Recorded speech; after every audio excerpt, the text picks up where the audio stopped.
जैसा कि पूर्व निर्धारित योजना है के अनुसार हम लोग यहाँ मिल रहे हैं। डॉक्टर परमेश्वर भट्ट पासु योजना, इसका शीर्षक है क्या है? काव्यगत संबोधन और छायावाद। काव्यगत संबोधन और छायावाद, इसका लोकार्पण हम लोगों के द्वारा निर्धारित है। समय काफ़ी बीत चुका, 10 बजे ही हम लोग निर्धारित किए थे, लेकिन ऐसे कार्यक्रमों में अक्सर कुछ न कुछ विलम्ब होता ही है और इसकी औपचारिकता पूरी करें। मैं चाहूँगा कि जैसे उसमें अध्यक्षता की औपचारिकता है वो शिवशंकर बाबू के नाम पर प्रस्तावित कर रहा हूँ। हमारे इस कार्यक्रम में विनय बाबू यहाँ पदाधिकारी रहे हैं, उनके बारे में मैं सुनता रहा हूँ कि अच्छे साहित्य कोई रस्तोगी जी हैं, तो रस्तोगी जी को फोन उठाते ही नहीं हैं। और विनय बाबू से मेरी बात हुई, उन्होंने कहा कि मैं बाहर हूँ, नहीं यहाँ रहता तो मैं ज़रूर आता। इन सारी परिस्थितियों के मध्य हम लोग चाहेंगे कि पहले इस लोकार्पण की औपचारिकता पूरी कर लें और उसके बाद हम चर्चाओं का दौर शुरू करेंगे।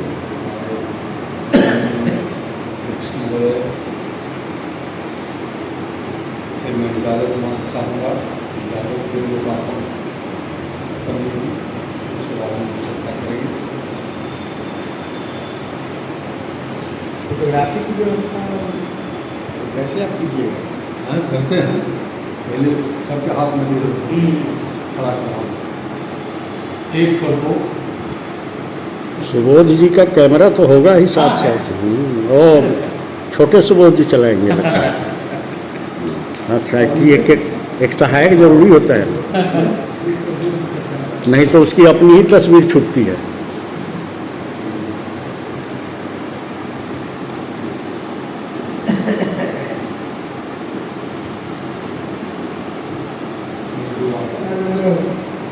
दो आदमी एक में बोल लेंगे। अच्छा, उसमें एक चीज़ हो, क्योंकि एक सर्कुलर वे में तो जब ये होगा तो फोटो सही नहीं आएगा ना एक हाँ रॉ वाइज लगकर है, ताकि वो उसके बाद फिर हम लोग जैसे रहेंगे अति हो जाएंगे। ये भी है और यहाँ एक से बढ़कर एक रचनाएँ प्रकाशित हो रही हैं, क्योंकि पहले लोहिया की किताब आई थी, जिसका एक नई सुबह में जिसकी समीक्षा भी आई है। राम बाबू नीलम जी तो हमेशा छपते ही रहे हैं, छपते और छापते दोनों में हैं, इनमें दोनों। इसी कड़ी में इससे पहले परमेश्वर बाबू की कई किताबें आई हैं, लेकिन फिलवक्त 29 तारीख को श्री गुरु शरण सिंह विश्वविद्यालय में नाट्य कीर्ति लौटो फिर एक बार, हाँ लौटो फिर एक बार का लोकार्पण हुआ। यह भी अच्छी उपलब्धि रही और इनकी यह योजना थी कि सीतामढ़ी में ही इसका लोकार्पण हो।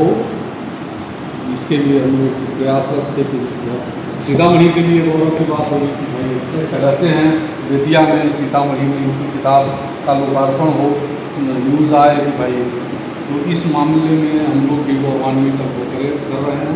तो इस क्रम में मैं चाहूँगा कि अपने अपने उद्गार उनकी रचनाओं के लिए, उनके व्यक्तित्व के लिए, सीतामढ़ी के साहित्य जगत के लिए और सीतामढ़ी की उपलब्धियों के लिए लोग कुछ अपनी समझ के हिसाब से लोग बोलना चाहें बोल सकते हैं। तो मैं इस कड़ी में, चूँकि मैं दशरथ हूँ, इसलिए मैं चाहूँगा कि राम बाबू जी से शुरुआत हो, सबको जोत दिया जाए। राम बाबू जी से साहित्य के लिए तो कुछ बोल सकते हैं, जनरल बात भाई साहित्य।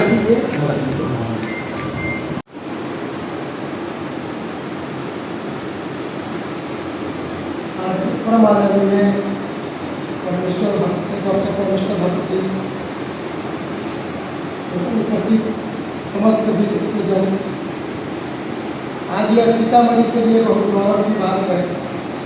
यहाँ एक परमेश्वर भक्त जी जो बेतिया बहुत चर्चित कॉलेज, बेतिया के चर्चित कॉलेज के हिंदी विभागाध्यक्ष रहते हुए और वहीं से PhD की उपाधि भी प्राप्त की और उसके बाद कई पुस्तकें इन्होंने लिखी।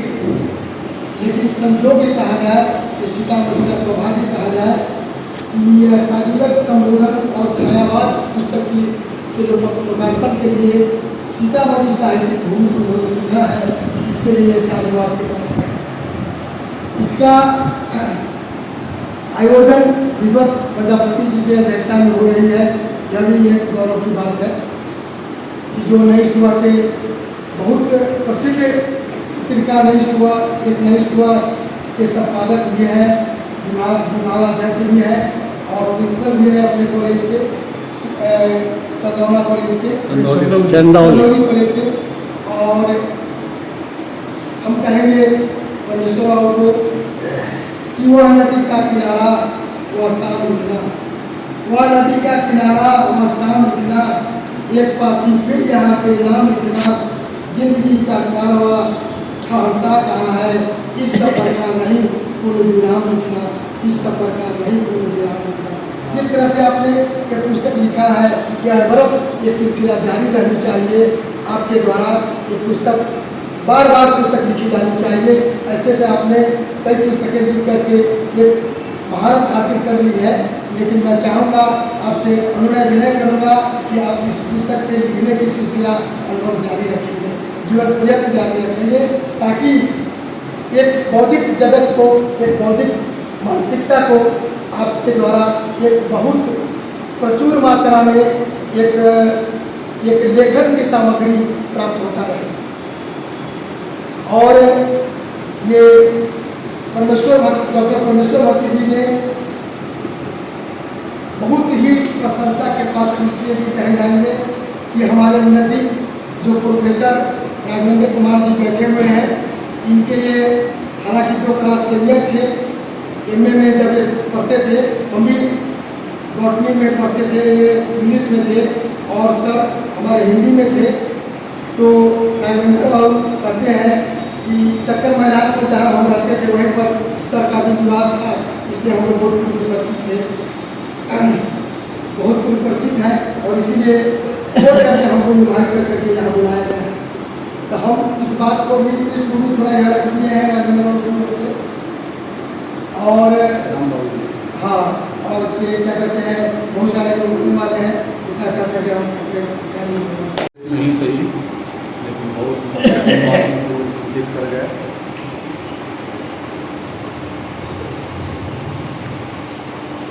असल में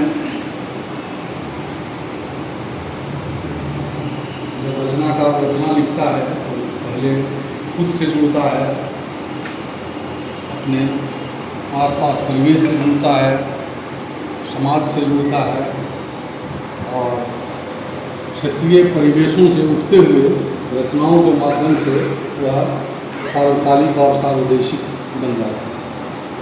परमेश्वर भक्त निसंदेह सृजन के बहुत बड़े हस्ताक्षर रहे हैं। कई एक रचनाएं उन्होंने लिखी हैं और सबसे महत्वपूर्ण बात यह है कि जब कोई रचना हो और उसका छाया अनुवाद करना हो तो यह एक और मुश्किल कार्य है। स्वतंत्र रूप से लिख देना, अपनी भावनाओं को, भावनाएं किधर ले जाए, मुख्य केंद्र में रखते हुए आदमी चलता है, बढ़ता है।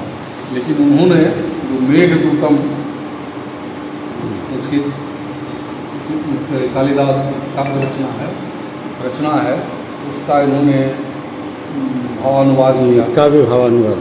बहुत बड़ी बात और बड़ी लगन और मेहनत के साथ छंद में बांधने का प्रयास किया है। या वैसे गीत भी लिखते रहे हैं, नाटक भी है, यानी कहें कि साहित्य की विभिन्न विधाओं पर आप सिद्धस्त कलम चलाते रहे हैं। तो क्रम का भंग होना स्वाभाविक है, लेकिन वातावरण बनाना भी जरूरी है। इसलिए मैं चाहता हूँ कि उमाशंकर लोहिया जी अपना विचार रखें। ये विचार रखेंगे तो एक वातावरण बनेगा। सही। बड़े स्वागत है। आप पहले आप कहें। आदरणीय अध्यक्ष जी, आदरणीय डॉक्टर परमेश्वर भगत जी, क्योंकि किताब आज मुझे पहली बार मिली है, अभी तुरंत देखने का मौका मिला है, इसलिए मैं इस पुस्तक के विषय में बहुत बोल नहीं सकता कि बिना पढ़े हुए हमारी आदत नहीं बोलना। डॉक्टर साहब के बारे में इतनी डिटेल जानकारी, इतनी विस्तृत जानकारी आज मुझे पहली बार मिली है इस किताब के बारे में। इससे पूर्व एक नई सुबह पत्रिका निकली थी सीता विशेषांक, उसमें एक इनका छपा था, उसमें नाट्य रूपांतर किया गया था। इसका नाट्य नहीं था, वो आत्म कथा थी। जी, सीता की कहानी, सीता की जुबानी। जी, सीता की कहानी, सीता की जुबानी था, वो मैंने पढ़ी थी, मुझको बहुत अच्छी लगी। वो मैंने इनको धन्यवाद भी भेजा था। जी जी जी। हाँ, इसके बाद से तो आज ही मेरे मुझको किताब मिली है, तो इसके विषय में कुछ ज़्यादा कहना नहीं चाहता, क्योंकि वर्तमान दौर में पुस्तक प्रकाशित कराना और पुस्तक को सही जगह पहुंचाना ये बहुत बड़ी समस्या बन रही है। क्योंकि आज के वर्तमान दौर में अभी जो युवा पीढ़ी है, जो वर्तमान पीढ़ी है, जो साहित्य के जो नए नए लोग निकल कर आ रहे हैं, वो लोग पुस्तकें पढ़ना नहीं चाहते। आज किसी को मुफ्त में भी दे दीजिएगा पुस्तक पढ़ने के लिए, वो पढ़ना नहीं चाहेंगे, तो उसको उठाकर अलमारी में शोभा बढ़ाने के लिए रखते हैं। ये स्थिति है, और इस परिस्थितियों में अगर ये इस तरह के विषय के संबोधन में काव्य का संबोधन और छायावाद इसको विचार करने के लिए कोई भी आदमी, आज बहुत कम लोग होते हैं जो इसको विचार करेंगे। इसको किताब को समझना भी एक बहुत बड़ी चीज़ है। किताब को सब पढ़ने से इसको छायावाद क्या होता है इसके विषय में पार्टी नहीं लड़ रहा, जयशंकर प्रसाद महादेव जी वर्मा, आपको जानती मतलब शास्त्री लोगों को हमको पढ़ना पड़ेगा। अगर हम नहीं पढ़े हैं तो हम इस किताब का मूल्यांकन सही ढंग से नहीं कर सकते। तो यह भी एक समस्या है, क्योंकि मेरे जैसा व्यक्ति तो है, एक आध किताब पढ़ा, थोड़ी बहुत तो पढ़ने की जाकर ये इच्छा रहती है, थोड़ी बहुत किताबें मैंने पढ़ी है, तो हम तो इसको समझ जाएंगे। लेकिन आम लोग जो हैं, बहुत से लोग हैं जो नहीं पढ़ेंगे, उनके समझ में किताब छायावाद क्या होता है ये समझ नहीं आ रहा। तो ये सब परिस्थितियाँ हैं, तो इन्हीं सब परिस्थितियों को लेते हुए माँ सीता की जन्मभूमि पर आए हैं, और माँ सीता की जन्मभूमि पर इस किताब का विमोचन हुआ है। यह भी एक बहुत बड़ी चीज़ है, यह भी एक बहुत बड़ी चीज़ है। आशा करता हूँ इस किताब का लोग अध्ययन करें, मनन करें, और इस पर हमें प्रतिक्रिया अवश्य डॉक्टर साहब के पास भेज दें, क्योंकि प्रतिक्रिया भेजने से किसी व्यक्ति के पास उसकी पुस्तक पढ़ने उपरांत अगर प्रतिक्रिया उनको भेजते हैं तो उनको संतोष होता है व्यक्तिगत रूप से कि साहब किसी ने हमारी किताब को पढ़ी, किसी ने हमारे बारे में जाना तो सही है, किसी ने मूल्यांकन तो किया। ये बहुत बड़ी चीज़ होती है। सीधे किताब को रख लेना, पढ़ लेना, उठा कर अलमारी में रख देना, किसी को काम करेगा नहीं। इन्हीं शब्दों के साथ मैं अपनी बात को समाप्त करता हूँ। वह पत्रिका जो सामने की देखें अभी, उसमें सीता विशेषांक आया था एक बार, तो उसमें सीता विशेषांक में इनका भी एक आलेख था। मैं एक और जानकारी को थोड़ा आगे बढ़ा दूँ कि जब यहाँ एक कार्यक्रम होने वाला था फुलुरा मंदिर में, तो एक कमेटी ने एक निर्णय लिया कि सीता विशेषांक जो एक नई सुबह की अथी है, पत्रिका है, क्यों न उसमें सीता पर जितना आलेख है उन तमाम आलेखों का किसी कमेटी द्वारा उसका अध्ययन करवाया जाए, तो उसमें से 2-3 विशिष्ट आलेखों का चयन किया जाए और जो रचनाकार है उनको पुरस्कृत किया जाए। तो मुजफ्फरपुर के 3 सदस्यीय मंडली को यह काम सौंपा गया। नई सुबह पत्रिका उनके पास भेजी गई और उसमें जो 3 विशिष्ट आलेख चुना गया, उस 3 विशिष्ट आलेख में एक डॉक्टर परमेश्वर भक्त का आलेख था। इसके लिए आपने ताली बजा के इनका स्वागत किया। उसमें एक डॉक्टर मृदुला सिन्हा का आलेख था, जो आज हम लोगों के बीच नहीं रही, स्वर्ग गई, और एक डॉक्टर अमर सिंह बधान उनका आलेख था। तो तीनों आदमी को पुरस्कृत करने की बात थी, तो एक तो थी नहीं, 2 आदमी को पुरस्कृत करने की बात थी। अमर सिंह बधान आने वाले भी थे, वो आ नहीं पाए, तो उस फंक्शन में अकेले परमेश्वर भक्त आए थे और उस कार्यक्रम में पुरस्कार लेके सम्मान लेके उस कार्यक्रम को सफल बनाए थे। इसके लिए भी इनको बहुत बहुत हम धन्यवाद देते हैं। और कार्यक्रम को आगे बढ़ाते हुए हमारे भी राघवेंद्र जी अंग्रेजी से एम ए किए हुए, जहाँ तक मैं समझ कर रहा हूँ, हो सकता है अंग्रेजी से मेरा भी एम ए हुआ है। और उस समय तो हम कुछ नोट्स जहाँ तहाँ से हम लाए थे, उसमें एक राघवेंद्र जी का भी नोट मेरे पास आया था। पता नहीं आता था कि जो राघवेंद्र जी के वो हमसे सीनियर उनका आया था। अगर आप वही हैं तो आज भी आपका धन्यवाद। दोनों आदमी बैच मिला लीजिए तो कौन बैच था आपका? चलते रहेगा वो बैच कौन था? हमारा बैच तब इनका रहा हो। हाँ, चलिए मैं आपको आज इस मंच से धन्यवाद करता हूँ, हमारा बैच करता हूँ और आपको आमंत्रित करता हूँ कि अभी दूसरा करें। लोकार्पण समारोह में उपस्थित साहित्यकार लोग और साहित्य प्रेमी लोग और पत्रकार बंधु, वास्तविकता ये है, सबका मैं शुक्रिया अदा करता हूँ कि आप लोगों ने मुझको समझा, यहाँ आने के लायक अब मैं आ गया। लेकिन इस प्रकार के समारोहों में बहुत कम मैं शरीक हुआ हूँ और मुझे जानकारी नहीं है कि किस ढंग से क्या मैं कहूँ। परमेश्वर बाबू से मेरा बहुत निकट का संबंध रहा है। जब मैं अंग्रेजी प्रतिष्ठा का छात्र था एलएस कॉलेज में, तो उस समय ये स्नातकोत्तर हिंदी विभाग में थे और एक ही डेरे पर हम लोग रहा करते थे, चक्कर मैदान पर, एक पोस्ट चक्कर है वहाँ पर। और ये वहाँ से इनका इसी अपॉइंटमेंट हुआ, ये चले गए वहाँ और उसके बाद हम लोगों ने अपना एम ए किया और इनसे अंतरंगता हमेशा बनी रही और इनकी प्रतिभा का कायल मैं शुरू से रहा। जिस समय मैं वहाँ छात्र था, मैं हिंदी में कुछ नोट्स तैयार करता था तो ये करेक्शन कर दिया करते थे, मैं इनसे पूछता था। तो अंग्रेजी भाषा से जुड़ाव के साथ साथ हिंदी भाषा से भी बहुत अधिक मेरा जुड़ाव था। तो मैं समझता था कि इनमें क्या प्रतिभा है और ये राज्यपाल से पुरस्कृत भी हो चुके हैं अपनी रत्न।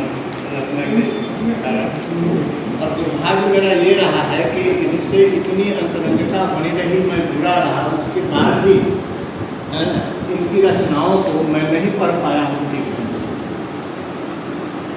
ये मेरा दुर्भाग्य है, मैं दुर्भाग्य समझता हूँ कि नहीं पढ़ पाए। कारण बहुत सारे हैं, कारणों का जिक्र मैं नहीं करना चाहता, लेकिन इनकी प्रतिभा, इनकी काव्य रचना सबसे मैं परिचित हूँ। शुरू में है ना, ये कुछ श्रृंगारिक कविताएँ भी लिखते थे, कुछ गज़ल भी लिखते थे, उसमें मैं देखता था। उसके बाद है ना, ये बहुमुखी प्रतिभा के धनी, क्योंकि इन्होंने नाटक लिखा, उसके बाद ये आलोचनात्मक पुस्तकें भी लिखी हैं इन्होंने, है ना, गज़लें भी कुछ इनकी हैं, काव्य संग्रह है इनका है। इस प्रकार से बहुमुखी प्रतिभा के ये धनी है, मैं अच्छी तरह से जानता हूँ। लेकिन फिर अंत में यही कहूँगा कि मेरा दुर्भाग्य है कि इनकी सारी रचनाओं को इनके इतने नज़दीक रहते हुए भी नहीं पढ़ पाया हुआ। इन्हीं शब्दों के साथ मैं अपनी वाणी को विराम देता हूँ। लोहिया जी को मैं आमंत्रित करता हूँ। लोहिया जी तो बोल चुके हैं। और लोग बचे समाज है, समाज में 100% आदमी एक अनुरूप हो जाएगा, यह भी संभव नहीं। भिन्नताएँ रहेगी, भिन्नताएँ रहेंगी, वैचारिक अंतर रहेगा। और इसका साहित्य में आप पढ़े हैं, कखा गघा ही पढ़े तो साहित्य की ही देन है। बहुत कुछ पढ़ रहे हैं, साहित्य की ही देन है। और मुझे भी मालूम है भुवनेश्वर और भी अच्छी कविता लिखते हैं, तो वहाँ भी साहित्य ही है। आप साहित्यकारों की संगति, साहित्य की संगति करके हम आप सब लोग सीखते हैं, इसलिए इसका भी महत्व है। हाँ, यह है कि जितना समाज के लोगों से जुड़कर हम कर सकते हैं, करें, करना चाहिए। अब कोई आदमी विरेल हो जाए, भटक जाए, तो उसको भी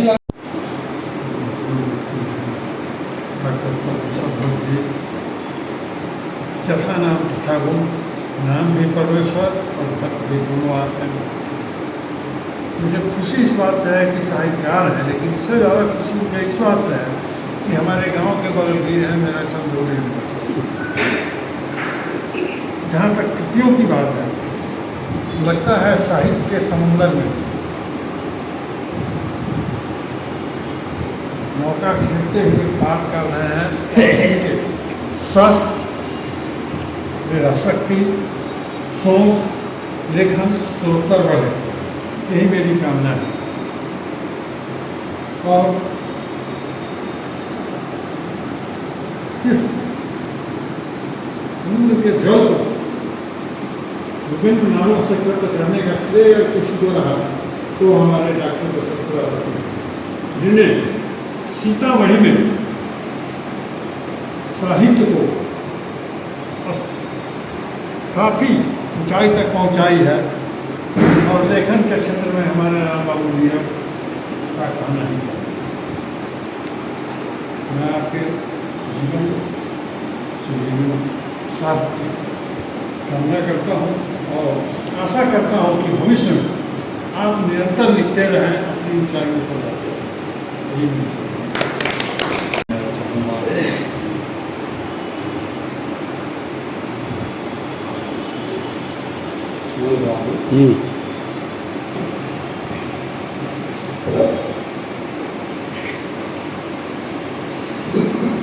मेरी प्रियदर्शी की काम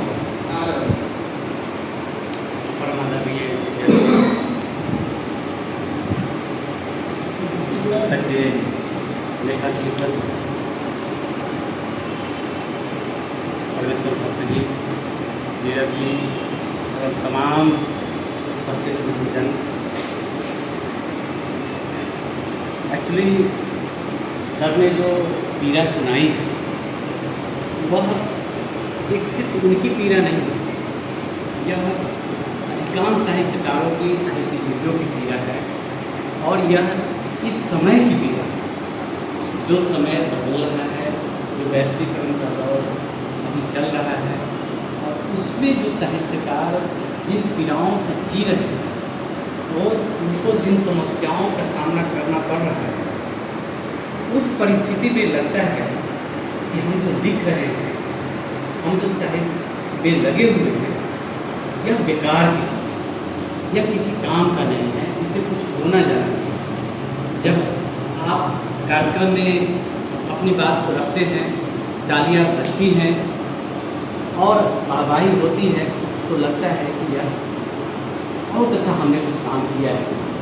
लेकिन जैसे ही आप घर वहाँ से निकलते हैं, वहाँ के बाद जैसे ही निकलते हैं, आपको लगता है, धीरे धीरे एहसास होने लगता है कि हम हैं क्या।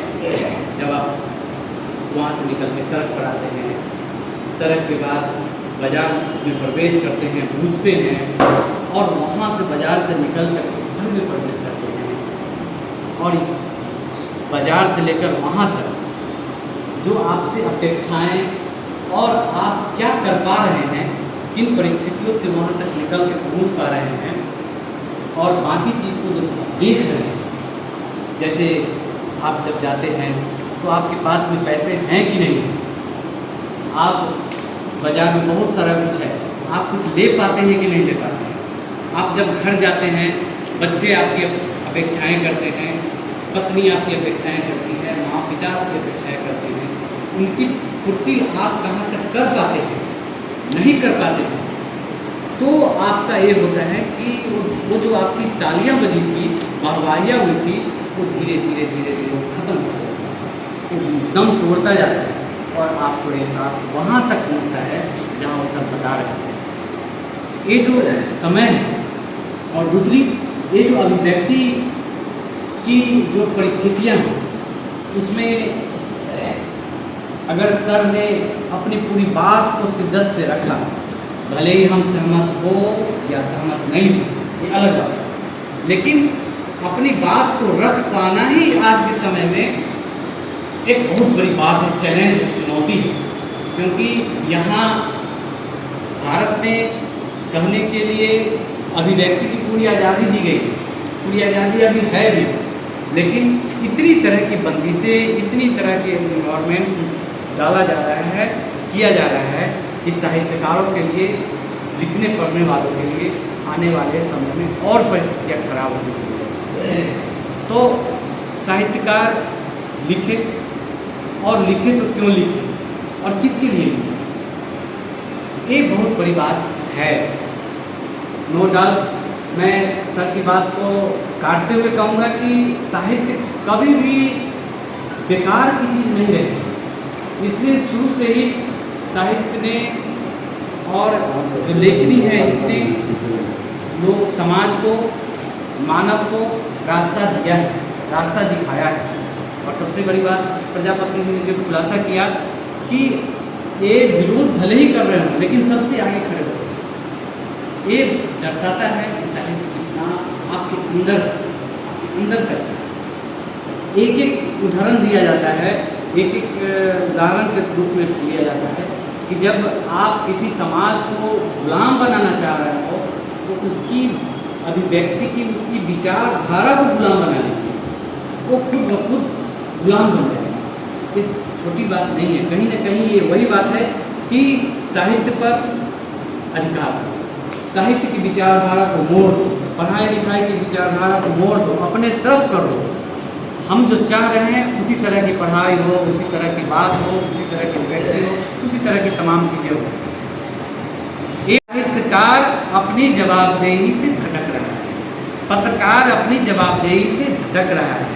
हम निष्पक्ष नहीं हो पा रहे हैं, हम उलूल जलूल आलतू फालतू व्यक्तिगत स्वार्थ और उसमें जा रहे हैं और अपने साहित्य को कचरा कर ले रहे हैं, अपने परिवार को और जो भी है उसको गड़बड़ कर ले रहे हैं। सर बता रहे थे कि पढ़ता कौन है, आप 10 किताब रख दीजिए, पढ़ता कौन है, पढ़ेगा क्यों?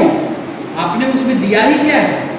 आपने तो कुछ भर दिया बस इसलिए कि ये मेरी किताब आ जाए, हम भी एक लेखक बन जाए, हम भी कहलाएं कि मैं एक लेखक हूँ। हमारी 10 किताब आ रही है, हमारी 15 किताब आ गई है, हमारी 20 किताब आ गई है। लिखते नहीं, आप 100 किताब पूरा लीजिए, 70 पूरा लीजिए, आपको पढ़ेगा। आप बांट दीजिए, आपके पास पैसा है, हजारों हजार करके बांट दीजिए, क्या हो जाएगा? बांट ही दीजिएगा ना, पढ़ेगा वो रखा जाएगा, नहीं पढ़ेगा। हमारे यहाँ भी कई सारी किताब रखी हुई है, पढ़ेगा उसी को जो अगर हम देखते हैं और देखते हैं तो हम अंदर जाते हैं और अंदर जाते हैं तो हम पढ़ने के लिए बाध्य होते हैं। पत्रकारिता में हम लोग को बताया जाता है कि आप हेडिंग को मजबूत रखें। अगर हेडिंग मजबूत होगा, आकर्षक होगा, वो होगा तो लोग अंदर घुसेगा, खबर के अंदर घुसेगा, ये हेडिंग है इसके अंदर घुसेगा। अब अंदर घुसेगा, इंट्रो को मजबूत रखें। इंट्रो अगर ठीक होगा तो आगे बढ़ेगा, आगे बढ़ेगा फिर आगे बढ़ेगा। आपने हेडिंग ही कचरा कर दिया, अंदर क्यों घुसेगा? इंट्रो ही गड़बड़ है, फिर अंदर क्यों घुसेगा? तो आप रचना, हम जो रचना लिखते हैं निश्चित रूप से समाज के दुख दर्द को रखें। हम समाज के दुख दर्द को अभिव्यक्ति करने वाले लोग हैं, समाज के दशा और दिशा देने वाले लोग हैं, उनके लिए तपस्या साधना करने वाले लोग हैं। तो हमको उनकी पीड़ाओं को रखना होगा। इसमें मैं देख रहा था कि हर एक की अभिव्यक्ति, संवेदनाएं हर एक जीव में होती है। उन जीवों को कौन समझेगा? हम ही आप समझेंगे ना। अगर हम आप भी नहीं समझना बंद कर दे तो बहुत मुश्किल है समाज को, तो फिर भगवान ही बचाएंगे। तो मैं अपनी बात को ये कहते हुए कि साहित्य की सार्थकता न कभी हुई है न कभी होएगी। ये बात जरूर होगा कि अगर इसी दिशा में हम बढ़ते रहेंगे और साहित्य हमारा गड़बड़ाता रहेगा तो देश समाज फिर बुरी तरह से संकट के दौर में जाएगा। तो जब संकट के दौर में जाएगा तो फिर से कबीर और उन जैसे और लोग आएंगे, फिर से चेतना जागृत होगा, फिर से आएगा। लेकिन क्या आप चाहते हैं कि वो दौर का इंतजार किया जाए? हम आप उस दौर का इंतजार नहीं करें और अच्छी रचनाएं दें, समाज की पीड़ाओं को, दुख दर्द को ज़्यादा से ज़्यादा अभिव्यक्ति दें, ताकि नई पीढ़ी भी उससे लाभान्वित हो, प्रेरणा ले और अधिक से अधिक बच्चों को, नए बच्चों को इससे जोड़े। मेरा एक विचार आ रहा था, मैं बताऊं कि खासकर दशरथ प्रजापति जी के लिए होगा कि हम लोगों ने लोकार्पण कर लिया, ये अच्छा कार्यक्रम रहा। एक एक व्यक्ति, एक एक संस्था है यहाँ जुटे हुए। अगर 15-20 लोग हैं तो ये 15-20 हज़ार से भी ज़्यादा ये क्षमता वाले लोग, तो ये सार्थकता है। फिर भी हम चाहेंगे कि आप एक इस तरह का कार्यक्रम एक अपने कॉलेज में भी रखिए, एक छोटा सा कार्यक्रम, और इसकी समीक्षा करते हुए या इनके रचनाओं को समीक्षा को लेते हुए 2-4 विद्वान रहेंगे, आपके कॉलेज के हो जाएंगे और बच्चे लोग भी रहेंगे, तो वो सीधे संवाद दोनों तरफ से हो जाएगा और ये ज़्यादा सार्थक हो पाएगा सीधा संवाद के तौर पर। और दशरथ और परमेश्वर भक्त जी के लिए मैं क्या कहूँ, ये वाकई में महान रचनाकार हैं, महान साहित्यकार हैं और हम सबका सौभाग्य है, खासकर मेरा सौभाग्य है कि हम इनसे बेतिया से जुड़े हुए हैं। वहाँ जब मैं था वहाँ पर जुड़ा, और जब सीतामढ़ी आने की बात हो रही थी तो उस समय मुझे याद है कि मुझे जब मैंने इन्हीं से सलाह लिया था कि सीतामढ़ी में जाना है, वहाँ के भौगोलिक, वहाँ की स्थिति वगैरह के बारे में आपको बताइए। तो ये मेरा सौभाग्य है कि मैं इनसे बहुत गहराई से और वहाँ से जुड़ा हुआ हूँ, और ये संजोग है हम लोग का और भी बड़ा सौभाग्य है कि ये यहीं के हैं, बेलसन से हैं। बेलसन वो धरती है जहाँ रामधारी सिंह दिनकर की तपोभूमि रही है, वहाँ इनका जन्मभूमि रहा है। कर्मभूमि बेतिया है जहाँ गांधी की कर्मभूमि रही है। तो कई दृष्टि से ये मिक्सिंग और ये उपलब्धियों का और इसका फायदा हम लोगों को मिलेगा। बहुत बहुत धन्यवाद। मैं इस महत्वपूर्ण सूचना आप लोगों से साझा करना भूल रहा था। परमेश्वर वालों पुस्तक का लोकार्पण है। हम भक्तन के भक्त हमारे इस शीर्षक से इनका एक अभिनंदन ग्रंथ निकलने वाला है। आप लोगों से अनुरोध होगा कि इन पर कुछ लिख करके लेख दिया जाए ताकि उसमें विद्या की धरती से उसका प्रकाशन होगा। हम भक्तन के भक्त हमारे इस शीर्षक से इसकी सूचना और कुछ बातें फैलती हुई आ रही है मेरे ऊपर और कॉलेज को। मैं चाहता हूँ कि स्पष्ट कुछ बातें कर दूँ। डॉक्टर परमेश्वर भक्त जी, प्रधानाचार्य डॉक्टर दशरथ प्रजापति जी, अन्य सभी गणमान्य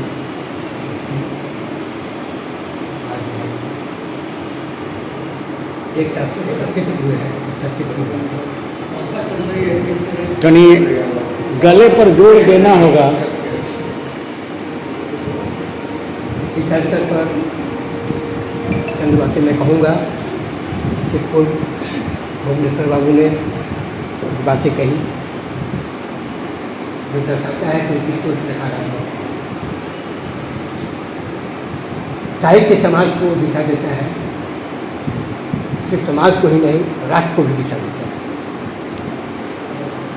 हमारे किसी कवि ने कहा है, अंधकार है वहाँ जहाँ आदित्य नहीं है, बूढ़ा है वह देश जहाँ साहित्य नहीं है।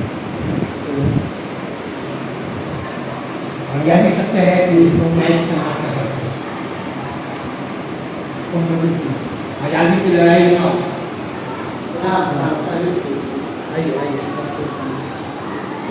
क्रांतिकारियों का एक ही नारा था, उधर खड़ोसी की तमन्ना अब हमारी नजर देख रहा है जो कितना बाद में यह भी एक साइकिल है, ऐसी देव है, इसलिए नौजवान में उत्साह बढ़ा। तो साहित्य की दशा और दिशा को कभी नकार नहीं है। मैं मूल बात पर आता हूँ। आज हमारे देश आदरणीय डॉक्टर परमेश्वर भक्त जी हैं, उनकी साहित्य कृति काव्यगत संबोधन और छायावाद का लोकार्पण हुआ है। हम लोग गौरवान्वित हैं। हमारी यह मिट्टी, हमारी जानकी की मिट्टी कितनी ऊर्जावान है। यहाँ हर 10 घर में एक साहित्यकार है। ये मेरा आकलन है। वैसे मैं जहाँ से आता हूँ वहाँ जिस समय मैंने साहित्य के क्षेत्र में पदार्पण किया तो एकमात्र मैं ही साहित्यकार था। और आज स्थिति यह है कि हम लोगों ने जो प्रेरित किया, जो प्रेरणा दी बच्चों में, तो आज अनेकों साहित्यकार उभरे हैं।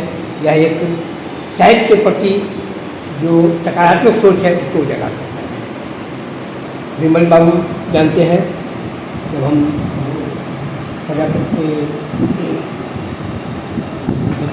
पतंग जी के साथ मिलकर के पत्रिका का प्रकाशन कर रहे थे, वर्षिका, उस दौर में अचानक एक दिन डॉक्टर परमेश्वर भक्त जी घूमते घूमते मेरे काउंटर पर आ गए। एकदम बेचैनी की हालत में थे। सबसे पहले मैंने इनका पानी से स्वागत किया। उन्होंने कहा कि मैं भाई सीतामढ़ी से भटकते हुए आ रहा हूँ। किसी ने आपका नाम बताया, आपको ढूंढते हुए मैं यहाँ आया। मैं सब प्रयोजन क्या है? प्रयोजन यह है कि मैं सीतामढ़ी के साहित्यकारों का कुछ लिखना चाहता हूँ। आप कुछ जानते हैं सीतामढ़ी के साहित्यकारों पर आलेख लिखना चाहता हूँ। बाद में उसका सहयोग मिलेगा, कुछ हमको सहयोग कीजिए इसमें।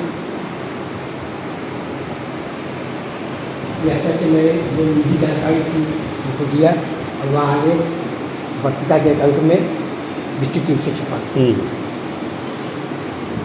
तो साहित्य के प्रति लगाव एक अलग चीज़ है, वो कोई कहीं से आता नहीं है, स्वतः अपने अंदर स्फुरित होता है। इन्होंने अनेकों साहित्य की सृजना की है, आगे भी इनकी बहुत सारी मैंने देखा है। इसमें बहुत सारी पुस्तकों का इन्होंने उल्लेख किया है, जो आने वाले समय में हम सबों को देखने को मिलेगा। और ख़ास तौर से मैं उनके साहित्य का तो गहराई से भी अध्ययन किया नहीं हो चुकी है, पढ़ी हुई नहीं है मुझे। और अन्य साहित्य के प्रति मैं आग्रह करूँगा कि आपका जो अभिनंदन ग्रंथ निकलेगा उसके कुछ साहित्य मुझे उपलब्ध कराएं ताकि मैं कुछ गहराई से लिख सकूँ। तो इनकी जो साधना है एक अलग ढंग की साधना है। समाज को, साहित्य को और राष्ट्र को एक साथ लेकर के चलना बड़ी कठिन काम है और इस काम को अंजाम दे रहे हैं, इसलिए ये साधुवाद। मैं चाहूँगा कि इससे भी उत्कृष्ट रचनाओं का सृजन करें, समाज और राष्ट्र को।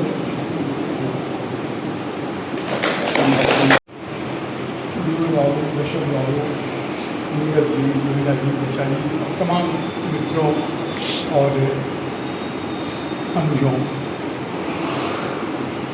विषय काव्यगत संबोधन और छायावाद में मुझे शुरू करना चाहता हूँ। पुस्तक मैंने पूरी पढ़ी नहीं है, उलट पलट के कुछ देखा है, कुछ अपनी जानकारी खेलना चाहता हूँ, मिला देना चाहता हूँ।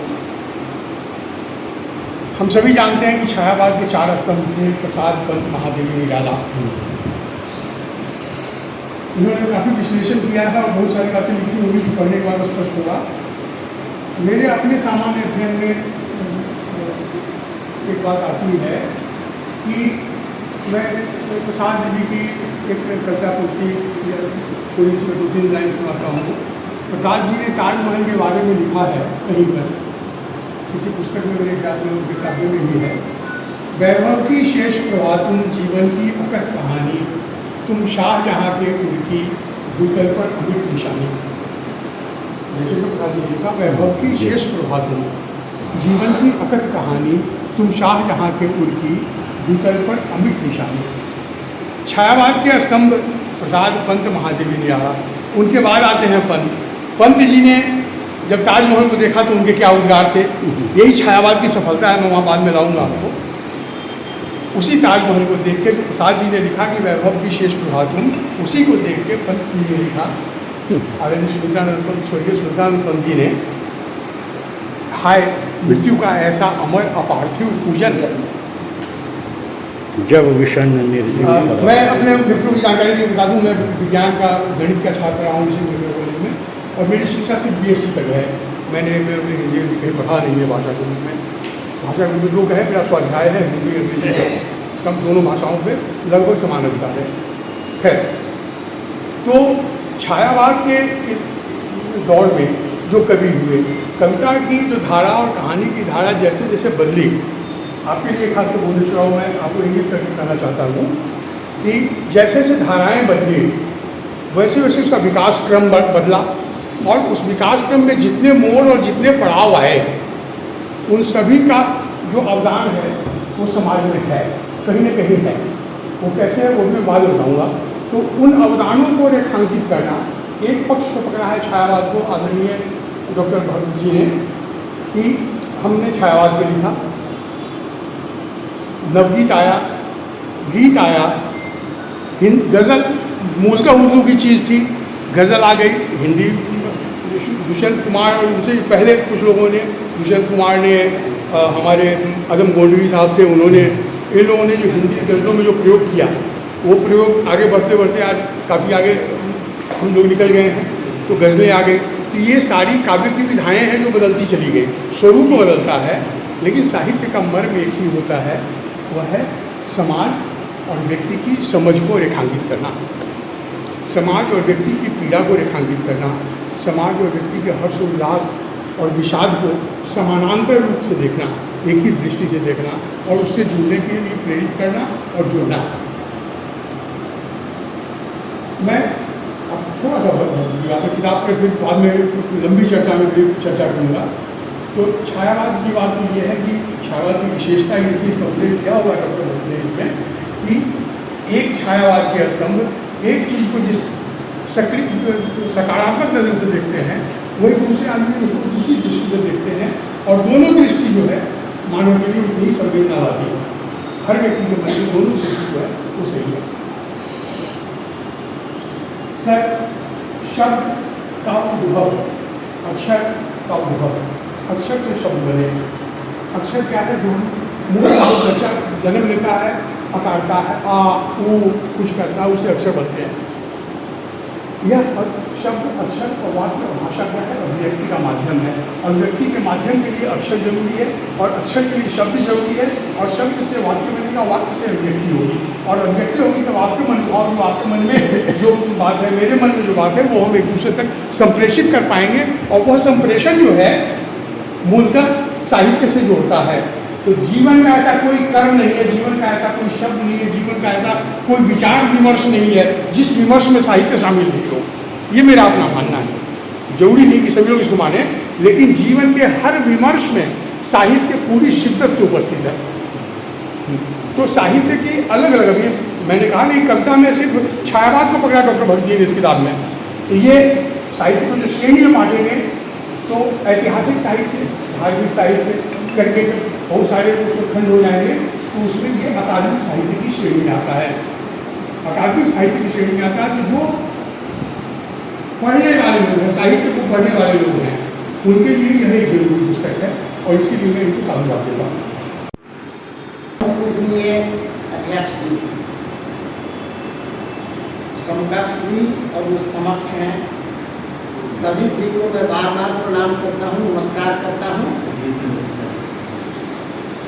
आज के कार्यक्रम के सलाहका पुरुष वाजपेयी जी के शब्दों में कहे तो दुल्हा परमेश्वर भक्त जी को मैं बार बार नमन करता हूँ, और कहना चाहता हूँ कि आज का जो साहित्यिक युग है वो आलोचना, समालोचना और समीक्षा का युग है। मोटे तौर पर यही चल रहा है। कहानी की भी एक सुदीर्घ जो है स्थिति बन रही है, कहानी का युग भी कह सकते हैं, परंतु मुख्य रूप से यह आलोचना और समालोचना का युग है। आलोचना जो है आ जोड़ लोच जोड़ अन जोड़ आ, यानी केवल देखना उसका अर्थ नहीं है। उसका जब सम्यक विवेचन करते हैं, अध्ययन आलोड़न करते हैं, और तब जो सम्यक स्थिति पर पहुंचते हैं तब वो आलोचना या समालोचना, समीक्षा भी वही है, सम्यक इच्छा। तो सम्यक इच्छा का तात्पर्य आजकल लोग रिव्यू समझ लेते हैं कि केवल रिव्यू कर दिया। ये बातें मैंने इसलिए कही कि आज का जो कार्यक्रम है यह काव्यगत संबोधन और छायावाद, जो आदरणीय डॉक्टर परमेश्वर भट्ट जी इस भगवती भारती की सेवा में प्रस्तुत की है, इस संदर्भ में मैं यही कहना चाहता हूँ कि सीतामढ़ी की धरती से उठकर सीतामढ़ी का यह लाल साहित्य में एक महत्वपूर्ण स्थान प्राप्त कर चुका डॉक्टर परमेश्वर भट्ट, और इनकी प्रतिभा जो है वो बहुमुखी प्रतिभा। हर क्षेत्र में इन्होंने हर विधा में अपना योगदान दिया है, परंतु जो इनके आलेखों को देखता हूँ तो मुझे लगता है कि निश्चित रूप से आलोचना के क्षेत्र में, समालोचना के क्षेत्र में इनका स्थान, ये जो अभी पूर्वी क्षेत्र है हम लोग का, जो ये तिरहुत वाला क्षेत्र है, उसमें और अधिक न कहेंगे कि डॉक्टर दशरथ प्रजापति और डॉक्टर परमेश्वर, इन दोनों का समान जो बनता है, बहुत अच्छी आलोचना डॉक्टर परमेश्वर भट्ट लिखते हैं। और ये पुस्तक जो है छायावाद का संबोधन, मैं इसलिए कहना चाह रहा हूँ कि बहुत अच्छा लिखे होंगे, जब पुस्तक पढ़ेंगे तो और होगी, लेकिन परमेश्वर भट्ट का कालिदास पर जो पकड़ है वो बहुत कम लोगों का है। कालिदास के मेघदूतम पर इन्होंने बहुत विस्तृत कार्य किया। एक आलेख एक बार छपा था, वही मैं पढ़ा हूँ, इधर पढ़ने का तो सौभाग्य नहीं, लेकिन छायावाद, यदि अमूर्त में मूर्त का आरोप है, निष्प्राण में सप्राण का आरोप है, तो निश्चित रूप से छायावाद के प्रथम कवि कालिदास ठहरते। कालिदास ठहरते हैं। अगर छाया मेघ को अगर दूध बना दिया तो छाया तो वहां से प्रारंभ, मानवीकरण। तो जब मानवीकरण जो है यहाँ पर आया तो प्रश्न है कि परमेश्वर भगत तो वहां सिद्धस्थ है, जब वहां सिद्धस्थ है तो यहाँ तो उनको करने कोई अब दिक्कत नहीं है। यानी कि हालांकि छायावाद शब्द का प्रथम प्रयोग मुकुटधर पांडे ने किया था। सर सुरेश बाबू बहुत अच्छी व्याख्या कर रहे थे, 4 आधार स्तंभ। ये छायावाद शब्द के नामकरण को लेकर बड़ी समस्या उठी थी। छायावाद कुछ है, छायावाद है नहीं है, ये सब भी बात अभी भी है, इसकी लड़ाई चल रही है। परंतु आपको मुकुटधर पांडे जी ने ही सर्वप्रथम छायावाद शब्द का प्रयोग किया था। यानी कि अकबर बहुत अच्छा शासक हुआ तो हम बाबर को तो हटा नहीं देंगे संस्थापक पद से, उसी तरह से प्रसाद जी को हम वहां से अपदस्थ नहीं कर सकते, लेकिन छायावाद वहां से आता। और उससे भी उत्तर में मैंने पूर्व में मैंने कहा कि वो आता है कालिदास।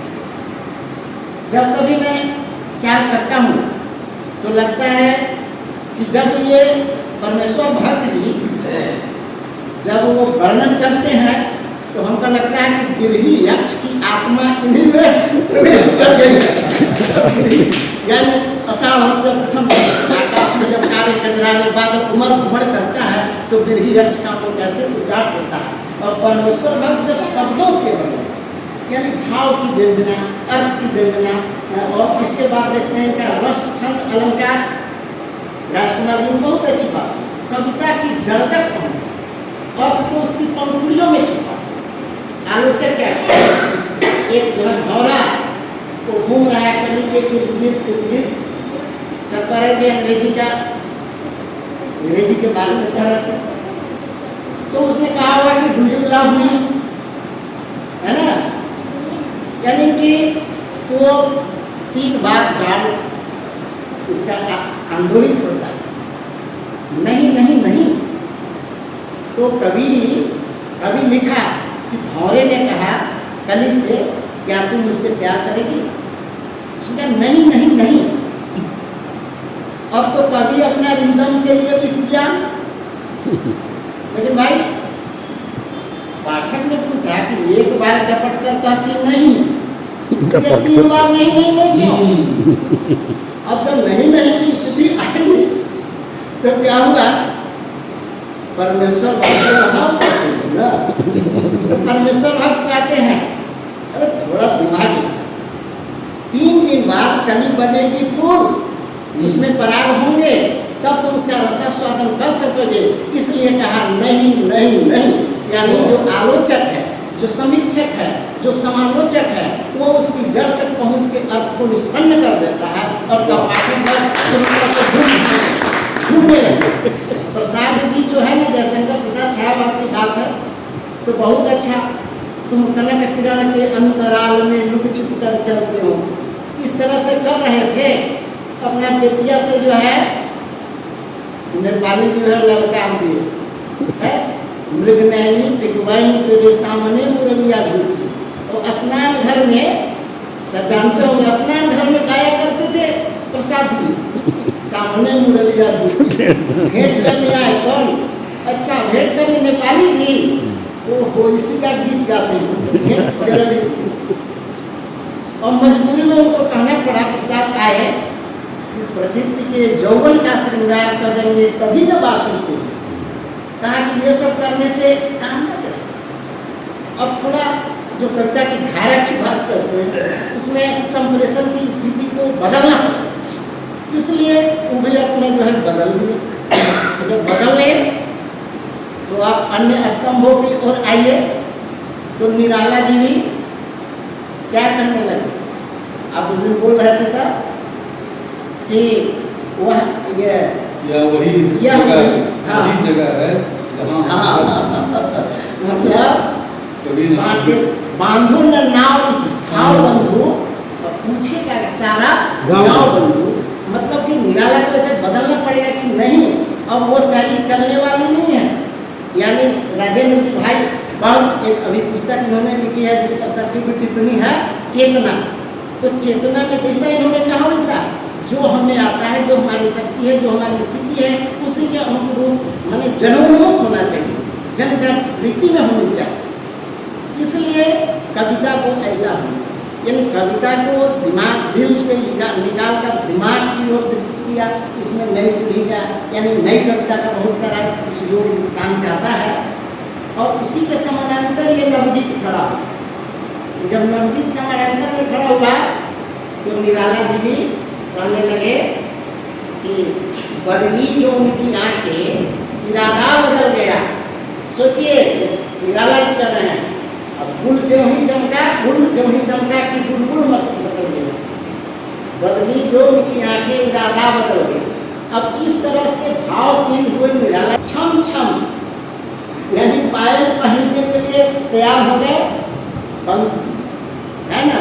जब पंत जी पायल पहनने के लिए तैयार हो गए तो उत्तर छाला पड़ा।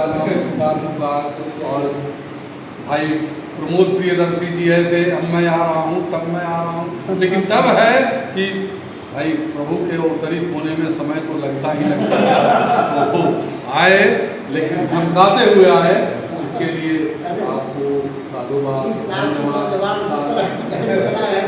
ठीक है, शिवा को बखानों की बखानों मैं ये कहना चाहने वाला था आज। तो अब मैं चाहूँगा कि कार्यक्रम समापन। विमल बाबू नहीं बोले अभी? कहाँ बोले हैं? इसी के लिए वो बांधे हुए हैं सुबोध जी को। संचालन किया विमल जी, जहाँ जितना भी साहित्य में कैथार्सिस होता है ना, रेचन होता है, रेचन सबका रेचन ही करेंगे, विमल कर।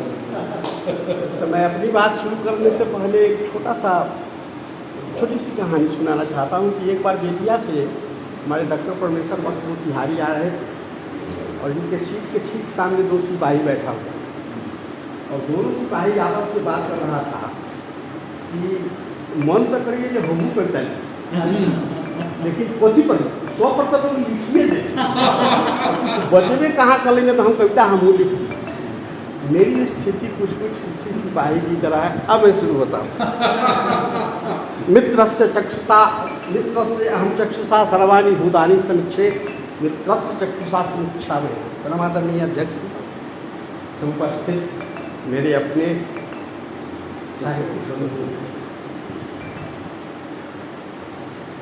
मंगलमय हो सुंदर तरजो चिन्मय गिरा अर्थरस वर्षे घनानंद में अंतर स्वर्गो। आचार्य जानकी और शास्त्री के मांगलिक शब्द के आलोक में मैं डॉक्टर परमेश्वर भक्त का अभिनंदन करता हूँ, उनका स्वागत करता हूँ और शुभकामनाएँ देता हूँ कि इनकी रचना धर्मिता अनंत काल तक इस तरह से अब तक है चलती रहे। विषय पर तो आप लोगों ने बहुत कुछ कहा है। मैं आज इस गोष्ठी के माध्यम से एक चिंता जाहिर करना चाहूँगा, वह है कि पुस्तक मेला का आयोजन हो रहा है, पुस्तकों का लोकार्पण हो रहा है, खूब हो रहा है सीतामढ़ी में भी, मुजफ्फरपुर में भी, पूरे, लेकिन पाठकीयता घट रही है। लोग पढ़ते कम। औरों की बात छोड़ दीजिए, मैं अपनी बात कहता हूँ कि पिछले 10 साल मैंने सबसे कम पढ़ा, बल्कि पढ़ाई नहीं। हमारा जो समय पहले पुस्तकों को पढ़ने में लगता था, आज वही समय मेरा फेसबुक और व्हाट्सएप पर लग रहा है। ईमानदारी की बात नहीं कर रहा हूँ। और उसी में मैं विद्वान होता हूँ, उसी में कुछ लिखता हूँ और लिखने के 5 मिनट के बाद इंतजार करने लगता हूँ कि इसको किस किस ने लाइक किया, किस किस ने कैसी प्रतिक्रिया दी, और उसी को पढ़ते उत्सव मनाता हूँ। यही मेरा बस हो गया, इतना ही पर सरोकार रह गया है। अगर मेरी स्थिति यह है तो औरों की क्या स्थिति होगी? तो इस तरह के आयोजन से एक फायदा होगा। मैं इनके प्रति आभार व्यक्त करता हूँ, जैसा कि उन्होंने कहा कि एक पुस्तकालय अभी उन्होंने शुरू किया है। इस तरह का कार्यक्रम होते रहना चाहिए। जिसका ध्यान नहीं दिया है पुस्तकों की तरफ, उसका ध्यान भी पुस्तकों की ओर जाए। पुस्तक मेला में आज आते विनय कुमार नहीं आए हैं, उन्होंने बड़ी अच्छी बात कही थी कि अपने हाथ से पन्ना उलट के पढ़ने का जो आनंद है, हम लाख गूगल से ढूंढ लें, लेकिन वह आनंद नहीं है। वह युग लेकिन समाप्त हो रहा है। हमारे अभी के विद्वान यहाँ रखे हुए, जिस जमाने में यह बिहार यूनिवर्सिटी में पढ़ा करते थे, उस जमाने में अंग्रेजी विभाग फर्स्ट क्लास नहीं मिलता ही, और लोग पढ़ते थे, विद्वान होते थे।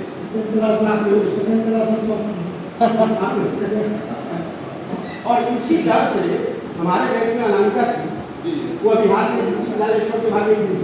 यहाँ रहेंगे तो हम नहीं मिले। मैं किताब पढ़ाना चाहता हूँ, उस समय लोग किताब पढ़ते थे, तब यही अनामिका आपके बैच में। हाँ, पिछले 2 साल पहले एक लड़का बिहार विश्वविद्यालय से 72% मार्क्स लेके अंग्रेजी में फर्स्ट क्लास किया, और वह लड़का पूरी अंग्रेजी साहित्य में अकेला शेक्सपियर का नाम जानता है, और किसका नाम नहीं जानता है। पुस्तक पढ़ने की प्रवृत्ति यहाँ तक है, और ऐसे में पुस्तकों का अगर लोकार्पण होता है, ध्यान तो जाएगा ना। कल पेपर में निकलेगा, लोग पढ़ेगा तो कि नहीं अभी भी किताबें आ रही। एक बात यह मुझे माननी थी। दूसरी बात कि किताब न पढ़ते हुए भी परसों डॉक्टर परमेश्वर भक्त की एक किताब का लोकार्पण हुआ था बेलसन में। मेरे हाथ में वो किताब आई तो कल मैं लोक सम्मेलन नहीं कर सका और पढ़ गया। जमाने के बाद किसी किताब को मैं इस पार से उस पार, और जब पढ़ा हूँ तो इच्छा हुई कि मैं उसको कुछ करूँ उस पर।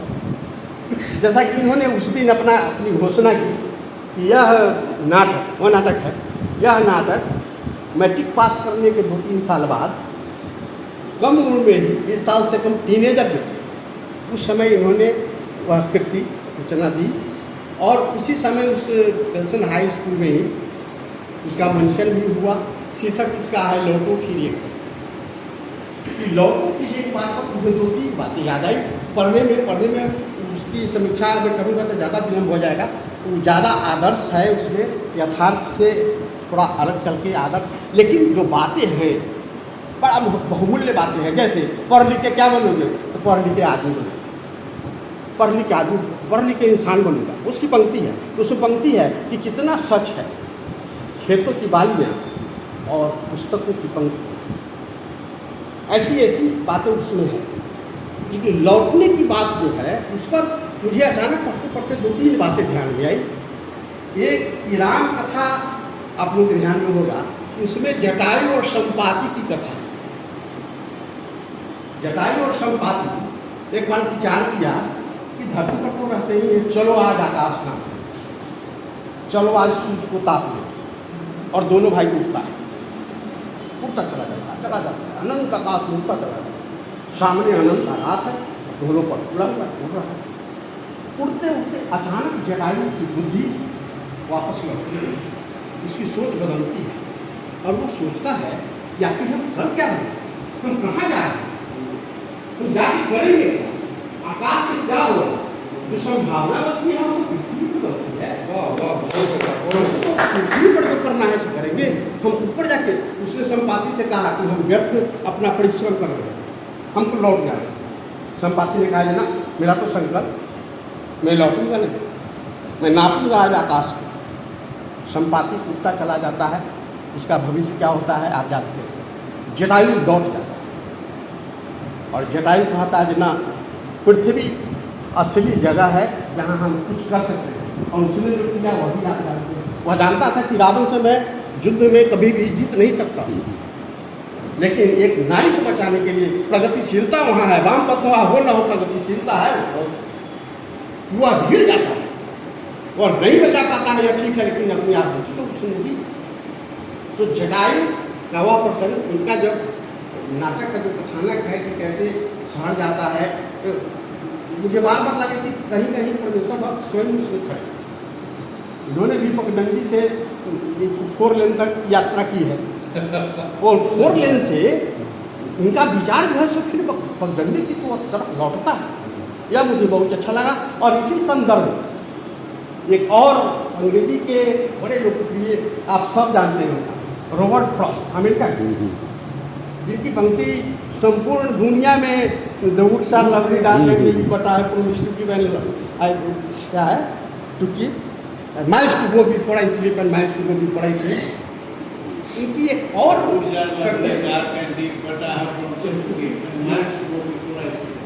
एक कविता है बर्चेज की पंक्ति मुझे याद नहीं है, एक पंक्ति याद है। उसमें एक झूला, हम लोग झूले हुए हैं, वृक्ष में झूला लगा हुआ है, कोई झूल रहा है और झूलने के क्रम में वह झूला जो है सो आकाश की ओर जाता है, लौट के फिर पृथ्वी पर आता है, फिर दूसरी दिशा में आकाश की ओर आ जाता है और लौट के नीचे आता है। उस पर रॉबर्ट फ्रॉस्ट लिखते हैं कि earth is the right place for love, कि यह धरती जो है वही महत्वपूर्ण है, आकाश महत्वपूर्ण नहीं है। और इनकी जो किताब है लौटो फिर एक भारत, वो उसका मूल भाव है।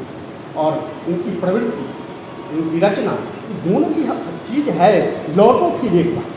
आखिर बेलसंड हाई स्कूल में उस किताब का लोकार्पण कराना क्या है, लौटो फिर एक बार, वही लौटना है, जहाँ से निकले थे वही लौट के आते हैं। तो उस रचना के लिए मैं इनको हृदय से साधुवाद देता हूँ कि एक तो नाटक किसी ने हम बोल दिए, उस बात को फिर दोबारा मैं नहीं कहूँगा कि नाटक की विधा पर काम इधर बंद है। आप सारे इसमें तो मुझे लगता है कि अगर मैं अपने को घटा लूँ तो अधिकांश इसमें लिखने वाले लोग हैं, लिखने पढ़ने वाले लोग हैं। मैं नहीं समझता हूँ कि नाटक पर किसी का कुछ काम नहीं कर रहा है, हटते हैं इसीलिए कि सबको बांध के उस पर काम होना चाहिए, काम होना चाहिए। अगर आज के दिन में मीडिया बुद्धि पढ़ने की ढेर सारी किताबें आ चुकी हैं और बाबू साहब त्रिकोण साहब पहले अगर कोई उनकी रचना हुई जिसका मंजन हुआ और उस पर फिर से इनका दिमाग या उसको प्रकाशन में लाए तो कहीं न कहीं इसका उद्देश्य एक है कि यह एक महत्वपूर्ण विधा है जिस पर लोगों का ध्यान है और नाटक पर काम हो। तो चलिए, इस काम के लिए आपको बहुत बहुत साधुवाद। और यह जो किताब है, चूँकि इसको मैं देखा नहीं हूँ, लेकिन शीर्षक देखने से लगता है, शीर्षक की चर्चा इन्होंने की है, शीर्षक देखने से लगता है कि यह काम की सिनेमा नहीं, शायद यह शोध प्रबंध है आपका, शोध प्रबंध। शोध प्रबंध या समीक्षा आलोचना समालोचना जब यह होता रहता है, रचना काल में होता है, तो इसको हम कहते हैं परजीवी रचना, पैरासाइटिक। लेकिन the moment it is complete, जो ही पूरा हुआ यह मूल रचना का स्वरूप था। तो यह ठीक है कि यह जिस समय लिखा गया, शोध किया गया, उस समय यह परजीवी विशेष रूप से छायावाद पर इनका अध्ययन हुआ होगा, उसमें से जहाँ तहाँ से लेके उसको पूर्ण किया हो। लेकिन आज के दिन में यह एक मूल रचना है, और यह मूल रचना जो कोई भी छायावाद पर काम करेगा, जो कोई भी संबोधन ढूंढेगा अन्य कविताओं में, छायावाद में कुछ ज़्यादा है इसलिए कि मानवीकरण है, तो आप लोगों ने छायावाद का गुण बदला, और जहाँ मानवीकरण होगा वहाँ संबोधन का जो महत्व है वो ज़्यादा विकसित होगा। तो जो कुछ भी काम करेगा आने वाले दिन में, चाहे वो सुधारती हो या जिसको लगन हो जानने का, उसके लिए यह किताब बड़ा महत्वपूर्ण होगा, यह मेरा अपना विश्वास है। इसलिए चलिए इन्हीं शब्दों के साथ मैं बहुत विशेष नहीं कहता, ये सब आप लोगों ने कह दिया, मैं एक बार पुनः इनका नमन अभिनंदन।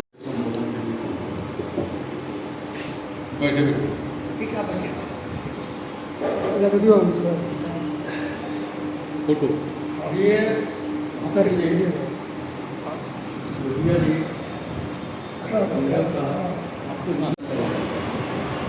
और ये पत्तियाँ हैं जमीन पर, जहाँ भी कहीं टपकती है लहू की गिरती, लगता है उस पर बुलाया गया है क्या तो साहित्य की संवेदना, साहित्यिक मूल्य हमें इस चिंतन तक भी पहुंचा देगा कि जमीन पर कहीं भी टपकती है लहू की जब एक बूंद, लगता है उस पर भुला गया। और थोड़ा सा प्रसंगांतर नहीं समझा जाए तो मैं एक फिल्म के दृश्य का यहाँ उपयोग करना चाहूँगा। तो फिल्म थी मृणाल सेन का इंटरव्यू, 1971 की फिल्म। हाँ, मृणाल सेन सामने अपने आप को उपस्थित करता है और एक प्लेटफॉर्म से इसको बनाया जाता है। उससे पूछा जाता है कि 20वीं सदी की सबसे बड़ी मानवीय उपलब्धि क्या है। आप थोड़ा सा मैं थोड़ा ध्यान देंगे। 20वीं सदी की सबसे बड़ी मानवीय उपलब्धि क्या है, तो उम्मीदवार जवाब देता है कि वियतनाम और अमेरिकी युद्ध।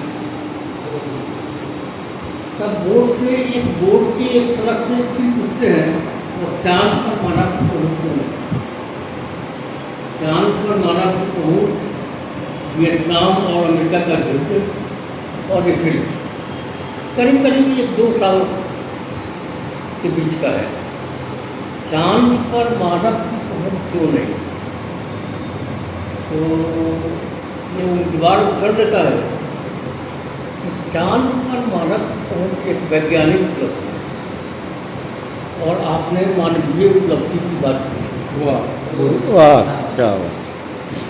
चांद पर मानव की पहुँच एक वैज्ञानिक उपलब्धि है और आपने मानवीय उपलब्धि की बात पूछी है। तो मैं नेरुदा की कविता का और फिल्म के इस दृश्य का उल्लेख इसलिए कर रहा हूँ कि मनुष्य में उस दर्जा मानव मूल्य का सृजन अगर कोई कर सकता है तो सारे, और फिर अनुभूति के उस तक ले जाना कि जहाँ भी कहीं लहू की एक बूंद टपकती हो, लगता हो कि वही ऊपर ढुलाए गए। तो ये विद्वत जन लोग बहुत क्रूर समय है ना जी, ये समय बहुत क्रूर है और क्रूर इसलिए है कि मानवीय संवेदना खत्म हो गई, सब टूट गया। तो ऐसे में जब मानवीय संवेदना ही खत्म हो जा रही है और साहित्य का मूल संवेदना,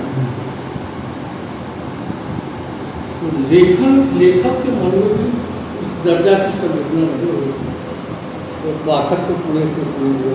तो ऐसे में पाठक की कम 10 किताब आपके सामने रहती है, आप एक भी नहीं पढ़ता हो, आपका मन चैन से है बेचैन करते हैं,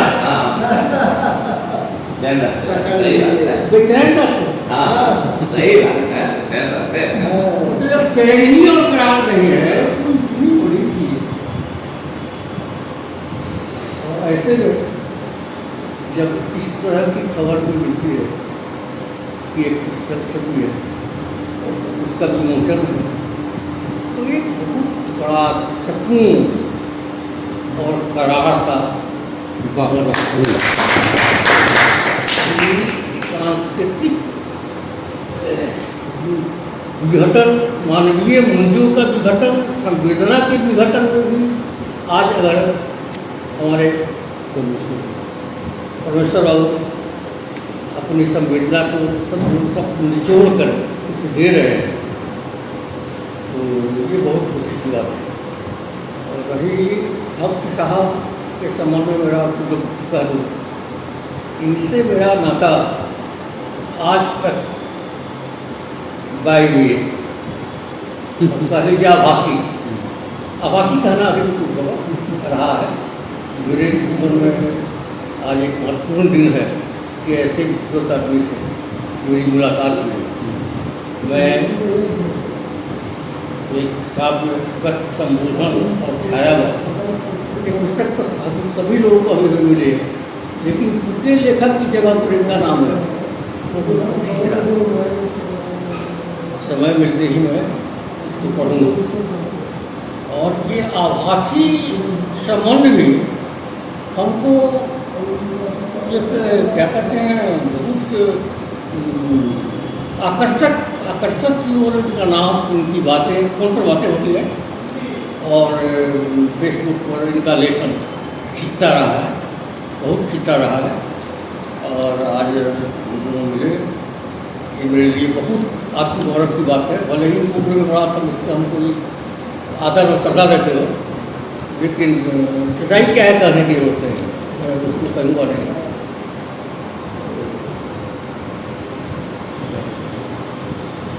सीतामढ़ी को इनकी संवेदना का क्षेत्र बहुत बड़ा है। आप बहुत चर्चा हुई। इन्होंने अपने कॉलेज के जीवन में एक नाटक लिखा और उस नाटक को वहीं मंचित करना इनको उपयुक्त लगा जहाँ के विद्यार्थी थे, और वहाँ इनके निर्देशन में उस नाटक का मंचन भी हुआ। और फिर इनका अपना एक विशिष्ट प्रभामंडल है, बहुत सारे लोग थे जो इनको आदर करने वाले, इसको पूछने वाले, लेकिन इसके बावजूद भी सीतामढ़ी को उन्होंने चुना पुस्तक के विमोचन के लिए। ये मेरे लिए और हम सबों के लिए बहुत खुशी की बात है। हम आशा करते हैं कि सीतामढ़ी को अपने दिल में रखेंगे, और रखा है उन्होंने। मैंने इनको सबसे पहले 1914 में जाना, जब एक नई शुरुआत की एक पढ़ती मेरे हाथ में 1914 का मतलब 2014 मैंने एक नई शुरुआत की एक पढ़ती मेरे हाथ आई, इनसे ही पढ़ते नहीं था, आ गए हाथ। मैंने देखा कि ठीक एक पढ़ती हाथ आई थी, उससे पहले इसी कॉलेज में एक क्या कहते हैं कि गोष्ठी हुई थी, विषय था आधी आबादी। हाँ, आधी आबादी आधी आबादी का आधी आबादी, और आधी आबादी पर इनका एक पेपर था, जी जी जी था और था। तो लगा कि हाँ भाई हम तो झारखंड का अपनी जिंदगी गुजारे, उसके बाद यहाँ आए आप लोगों से। सबसे बड़ी गौरव की बात तो ये है कि हम आप लोगों को ये मेरे लिए छोटी बात थी मेरे बाबू जी। ये गाँव में रहता हूँ, 25 किलोमीटर दूर झारखंड में जिंदगी गुजारी है, और ये श्रेय में देता हूँ प्रजापति हो।